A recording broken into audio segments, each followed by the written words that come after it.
Hello student, आपण MPSC राज्यसेवाची जी taste series सुरू केली आहे त्याच्यामध्ये आपण एक वॅकॅब्युलरीचा चॅप्टर घेऊन आलेलो आहोत. म्हणजेच की शब्द त्यांपासून वाक्य तयार करणे आणि ते वाक्यांचं ट्रान्सलेशन मराठीमध्ये करणे असं आपण टेस्ट सिरीज चालू केलेली आहे. तर आज 5th चॅप्टर आपण घेऊन आलेलो आहोत. ठीक आहे.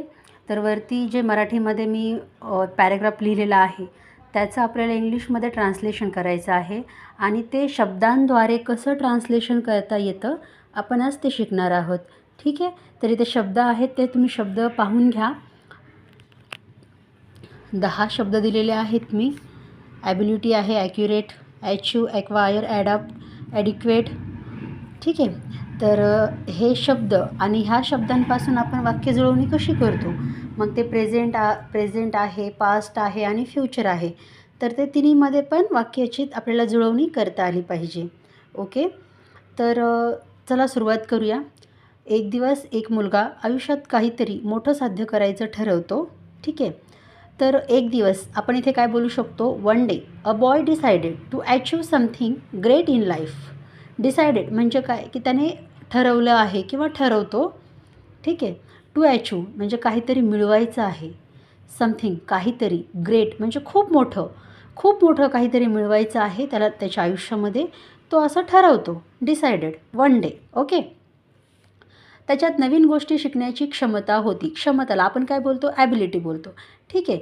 त्याच्यामध्ये ही, मग तो आला, मग आपण ही बोलणार. He had the ability to learn new things and he wanted to acquire knowledge every day.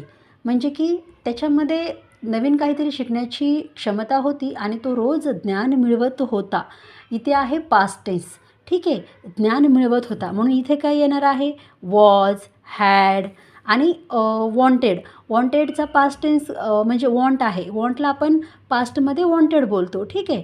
Wanted to acquire, मग याच्यावरून समजून जायचं की हे सेंटेन्स पास्ट टेन्समध्ये आहे. He wanted to acquire knowledge every day although he face many problems.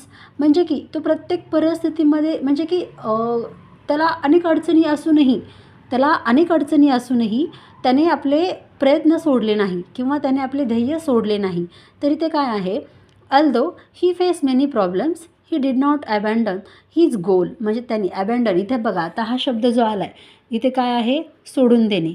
मग इथे काय आहे, ही डिड नॉट म्हणजे त्याने आपले प्रयत्न सोडले नाही. गोल म्हणजे काय आहे की यश, म्हणजे त्याने आपले जे ध्येय आहे, गोल म्हणजे की